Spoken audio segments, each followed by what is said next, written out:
maanta farxad weyn inoo tahay haddii aan nahay isbitaalka Dalmar Specialist and Teaching Hospital iyo aniga gaar ahaanba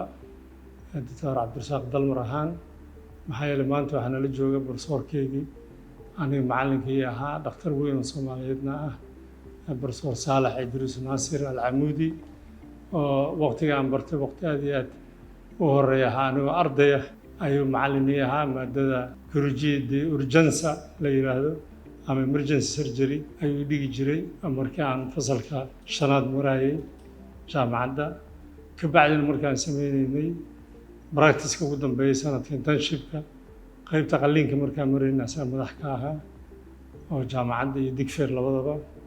imtixaankii ayuu naga qaaday nasiib wanaag markii dhakhtarka aan noqday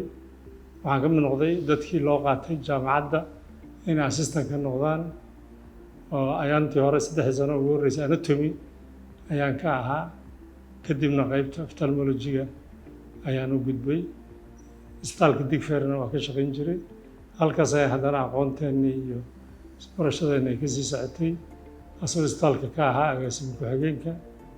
isla markaana ahaa madaxa qaybta qalliinka jaamacaddana ka tirsanaa guddiga kulliyadda ama consiglio della facoltà qaybta qalliinka matali jiray marka labada qayboodba waa wada joognay Professor Saalax qaybta isbitaalka iyo qaybta oo jaamacaddaba waa ka wada tirsaneen runtii muddadaas aan dhalinyarada ahayn professorku wuxuu ahaa qofka noo ah role modelka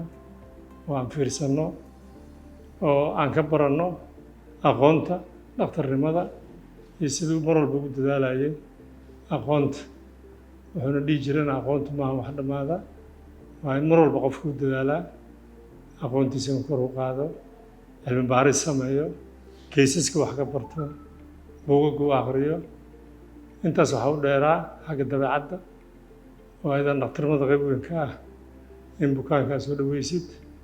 dhegaysatid la xanuunsatid u naxariisatid oo daawada qayb weyn ka mid ah iyo dadka kaloo kula shaqeeya oo caafimaadka kaala shaqeeya ama ha noqdaan kuwa kula siman ama kuwa kaa hooseeya ixtiraam ayay kaa leeyihiin ayagana markaa runtii door weyn ayuu ka soo qaatay horumarka iyo udub dhigidda caafimaadka Soomaaliyeed marka farxad weyn inoo tahay inuu maantay nagu soo booqday isbitaalka